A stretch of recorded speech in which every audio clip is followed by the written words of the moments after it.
আরে আরে এই গরিব ছেলেটা এখানে কিভাবে ঢুকলো? আরে এই টুকাইয়ের বাচ্চা তুই এখানে কি করিস?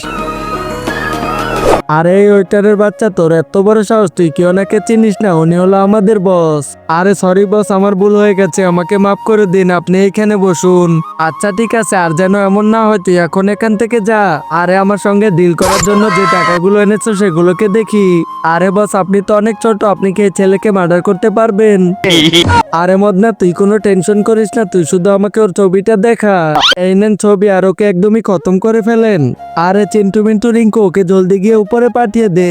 আরে এগুলো তো আমাদের জন্য কোনো বিষয়ই না, ওকে এক্ষুনি উপরে পাঠিয়ে দিতেছি। আরে রাজু, তুই এখানে এসব কি শুরু করেছিস?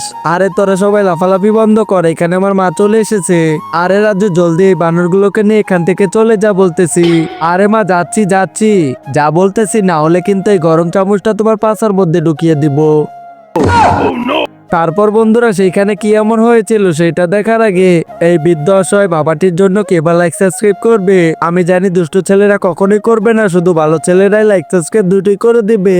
আর এই তো বসের কথা মতো একে খালাস করে ফেলি। এই তো মিশন সাকসেসফুল হয়ে গেছে। আরে আরে, রাস্তা থেকে আবার কিসের শব্দ হলো?